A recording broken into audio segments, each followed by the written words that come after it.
wisdom, prudentia, justice, justitia, temperance, temperantia, courage. fortitudo. Applying ancient philosophy to modern life, this is the Sunday Stoic.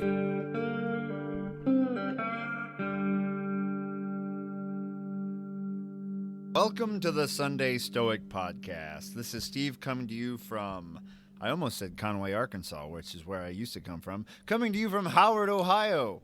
And I'm joined today by Dan. Hello, everybody. It's Dan. I live in Queens, New York. And this is, once again, the Sunday Stoic Podcast, where we talk about ancient philosophy and how it applies to modern life. And lately, we've been working our way through several chapters of the Enchiridion, the Handbook of Epictetus.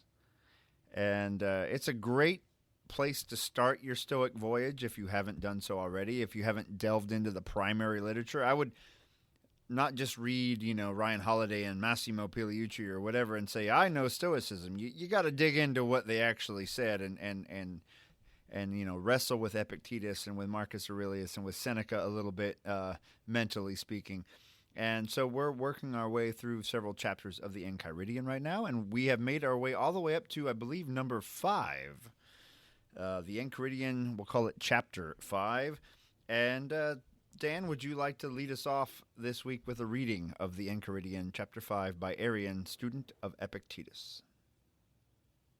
Men are disturbed not by things, but by the views which they take of things. Thus, death is nothing terrible, or else it would have appeared so to Socrates. But the terror consists in our notion of death, that it is terrible.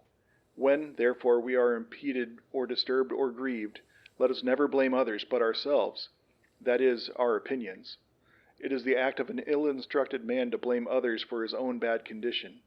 It is the act of one who has begun to be instructed to lay the blame on himself, and of one whose instruction is completed, neither to blame himself or another.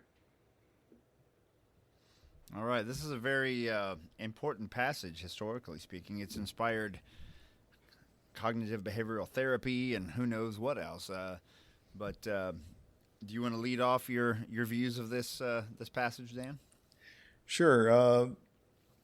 Basically, people often blame other people for the way they feel, saying the other person made them feel a certain way. But in fact, it's our emotions are a product of our value judgments to outer stimuli, and our judgments are up to us. So since our emotions are a product of our value judgments, if we change our judgments, we can remove or at least mitigate the distress. I think of it like, and I've talked about this, I think, on a podcast years ago, but if someone has a rancid sandwich, some sort of sandwich has been laying on the sidewalk for a week, gross, nasty, and they throw it at you, okay? And it hits you, whap. Do you have to eat it? Do you have to bring it into yourself? I would rather not. I would rather not, yeah. But that's what we do every day when someone says, you're an idiot, or they flip you off, or whatever. They throw something at you, it hits you, but then you let it in. You let it seep in and influence your attitude, your behavior, your thoughts. Just as you wouldn't eat a gross, rancid sandwich that someone throws at you, try not to let everything people say to you, not even necessarily bad things. Sometimes they might try to flatter you, right? And you don't want to let that in either. But try not to let it seep into your soul, as the Stoics might say, and really, influence you deeply. That's my view on that part. And if we back up to the Socrates part, the idea that it's not things that upset you. Once again, it's your view of things. If you bring it in and you internalize it, then you're going to have issues. And Socrates, when he was being put to death, he talked about the idea that death was either extinction or Transformation, travel right? to a new place. Something new is beginning. And either one of those are not really that bad. The lights go out, or you're on an island somewhere, right? Like, those were the two options, right?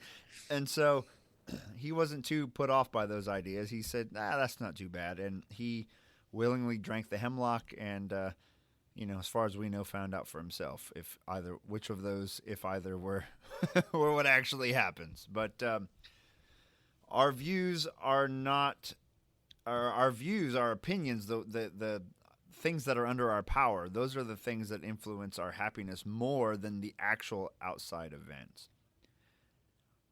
Dan, let's do a thought experiment real quick. Can you think of anything that you've experienced recently where the way you felt about it might be different than the way another human being feels about it? Like, I don't know. I'll let you chew on that for a second. Because this is always a good test on whether it's something you're testing that is real or whether it's the way you're processing it. I can think of one time, it was a while ago, but it did strike me that I definitely reacted in a way that he found unexpected, because he commented on it afterwards that I was out with a colleague and we were in a pub, and I encountered a fellow who proceeded to say that my ancestors were potato farmers and a variety of other things. And I didn't even get upset or I just, went about my day. And my friend was like, I would have been so upset. I might have punched that guy in the head or something. And I was like, no. It didn't bother me. So in that case, you were the stoic. You were applying stoic value. I did well, but on that day, but that didn't even occur to me that I was doing well until my friend later commented on the fact that they pointed it out to you. Yeah. Yeah. Well, like me, I might, right now I'm getting ready for a new school year. I'm kind of nervous about it. I'm kind of dreading it. And then you talk to somebody else and they're all excited about it, right? So if you realize that there are things going on that you think are dreadful, but someone else, either maybe they don't think it's the greatest thing, but they're like, yeah, that's just life. Like, I've had issues with my house where I thought, oh gosh, how am I going to afford this? This is terrible. My house is broken. And someone else is like, it's just part of owning a house, man. Different. Your opinion is like 90% of the problem. Like, you're worried about things that may never occur, which is something Seneca talks a lot about. Or you're building mountains out of molehills, as they say. And so... Oh, now I remember what I told the fellow. Yeah. I said, what you fail to understand is that where I come from, being a farmer is an honorable profession. So Right. saying that my ancestor was a potato farmer is, hell yeah, man. I'd be like, first, it's the only thing I'm taking issue with is that it wasn't accurate. Right. But if it were accurate, it wouldn't bother me. Well, my brother is a corn farmer, and actually he'll have some sweet corn ready very soon. If anyone's in the Western Ohio area and would like to pick some up, get a hold of me, sundaystoic@gmail.com. I can hook you up with some good sweet corn. But yeah, I wouldn't take insult to that at all. I don't care how sophisticated, quote unquote, my interlocutor, I said that not quite right, but the person who's trying to insult me wants to be, I'd be like, yeah, cool. It's kind of like, is it Epictetus who says, oh, you should hear what else they say about me? That kind of an idea as well, right? Like, just flip it on the insulter. Be like, if you knew all about me, you'd have something much worse to say than that. But yeah, another example of that idea of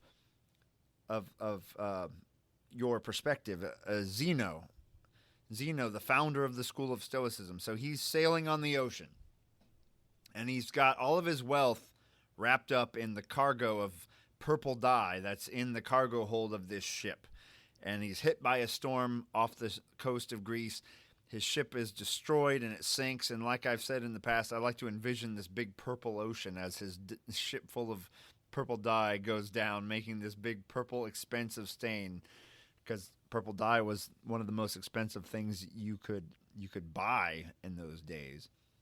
And he's shipwrecked. He goes on the shore, and eventually, because of that shipwreck, according to legend, he begins to study philosophy. We can go into more detail on that later. But I'll get the quote wrong, but he said something later along the lines of, my good fortune began the day of my shipwreck. So he turned it all around. He found a new life because of that shipwreck. And he embraced the narrative of the positive change that came out of that wreck, rather than sitting around and kicking rocks and complaining that he's not rich anymore. And if it weren't for that storm, life would be different, so on and so forth. He chose to spin it in his own mind. A lot of things are just the way they are, but it's the way we spin them, the way we talk to ourselves about them, the way we internalize them that changes them from a tragedy to a a conquering hero type story. It just depends on how we frame it. It's not lying. It's just how you choose to interpret what's happening around you. So is death an evil? What do you think, Dan? Well, I think that's some black belt level stoicism, but I'm working toward that. Right. It's scary, but is it an evil? I mean, it's one of those things. It's inevitable, right? Yeah, I would say it's not evil. It's just definitely a dispreferred indifferent. A very dispreferred, sure. a very dispreferred indifferent. Absolutely, yeah. But something that comes for us all, and so all we can do until then is seize the day, right? That's right. Speaking of that, that's my ending words usually. Do you have anything else you want to add? Any other readings, any other discussions you want to bring in? Well, sometimes it's good to, hear things worded a different way. And I think Marcus Aurelius's Meditations book 8.17 is a good one because he was basically a follower of Epictetus, and so a lot of his entries were just basically reformulations of Epictetus over and over again. And so I like this one. So I'm going to start now. If anything external disturbs you, take notice that it is not the thing which disturbs you, but your judgment about it, which judgment you may dismiss at once if you please. But if the condition of your mind displeases you, who should hinder you from rectifying your opinion? Farther, if you are disturbed because you are not active in the discharge of your duty, your way is rather to do something rather than to grieve at your own omission. But if you are under some insurmountable difficulty, then do not disturb yourself about the matter, for the fault of the omission lies not in you. All right. Well, Daniel, would you care to translate that into... Well, it's basically just a reworking of Enchiridion 5. So if something displeases you, whose fault is that? It's yourself, because of your judgments. It's yourself and your judgments, right? So we need to work on what's behind our eyes, as you might think. What's going on internally. People don't make you mad. You make yourself mad based on your opinions of what others are doing. Death is neither a good or a bad. It's a thing that happens, and you make it a bad based on your opinion of that. Marcus Aurelius says the same thing. The idea that you can catch yourself, you can monitor your own thoughts. You can say, wait a minute, I'm thinking about this wrong, and you can start to change that attitude. Now, it's not a miracle. I don't know. I think there are hormones involved with some of this too, where you can change your thoughts, but the feelings might dissipate slowly or over years of practice, right? But start with your mind, start with the logic of it, and start thinking about the world the way it is, not the way you wish it was. And the Enchiridion and Marcus Aurelius and all those folks start to make a whole lot of sense. Well, Dan, thanks for joining me again this week. It was a pleasure. It was a pleasure. And I hope you all enjoyed the show, learned a little bit. We read Epictetus for you, so you don't have to. But I recommend you go back and you check it out. There's a lot of great translations out there. Robin Waterfield's book on Epictetus is a great translation.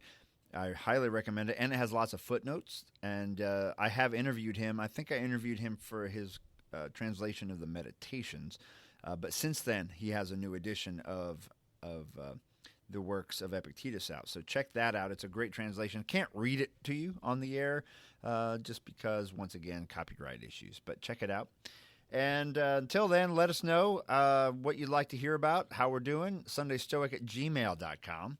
And until we see you next week, seize the day. Carpe diem. Carpe diem.